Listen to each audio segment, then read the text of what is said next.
All right, let's just jump right into it. We're going to be looking at a Bob Dylan song from way back in 1965 that, honestly, sounds less like a history lesson and more like your social media feed on a really bad day. It's called Subterranean Homesick Blues, and we're about to break down why this absolute masterpiece of lyrical chaos still hits so hard today. I mean, it kicks off with lines like this. Totally bizarre, fragmented, and with absolutely no context. The entire song is just like that. It's a machine gun of images and weird instructions that kind of leaves you feeling breathless and just a little bit paranoid. But trust me, this is not just random noise. There's a method to this madness. So that brings us to the big question, right? Why does this frantic song, a song that's nearly 60 years old, feel like it was written specifically for our world of constant notifications and information overload? Well, the answer is actually hiding inside the chaos itself.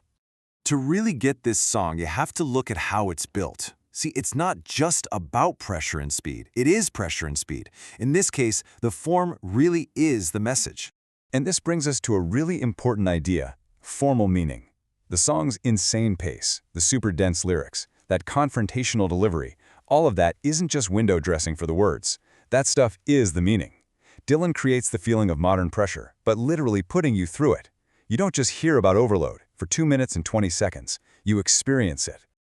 And get this wasn't some deep cut buried at the end of the album. This was track 1, side 1 of his record Bringing It All Back Home.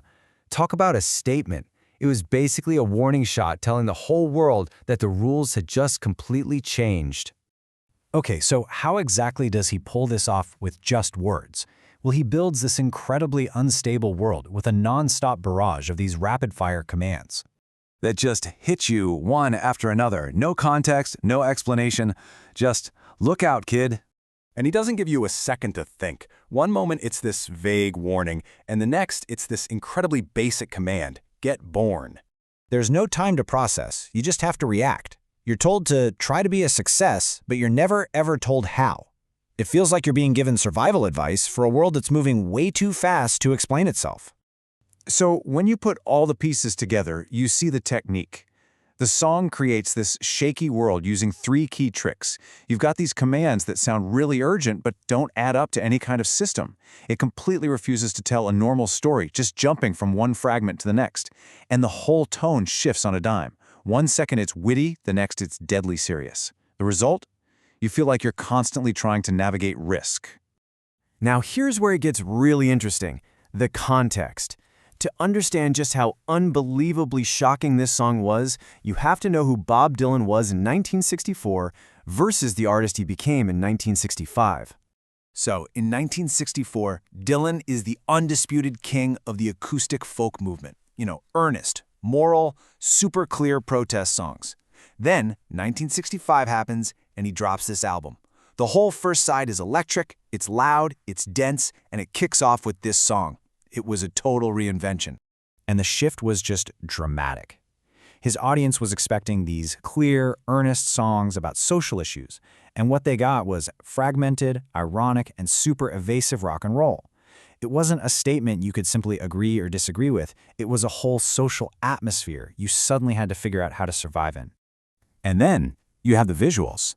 That iconic cue card sequence from the film Don't Look Back wasn't just a clever way to promote the song. It was a complete extension of the song's logic. It was part of the art itself. What the video does is it takes these words that just fly by you in the song and it makes them into physical objects. They're held up for a second, shown to the camera, and then just tossed away. Language itself becomes disposable. Just another piece of junk in this chaotic stream of information. And it's not perfect, which is part of the genius. It's playful, it's totally self-aware, and it's full of these deliberate misspellings, like writing success instead of success. It's this little wink that reinforces the song's whole vibe. Yeah, it's critical, but it refuses to take even its own warnings with total absolute seriousness. Okay, so let's tie this all together. Why on earth does this song from nearly 60 years ago feel like it could have been written about our lives right now? It's because the song's atmosphere has, well, become our actual reality.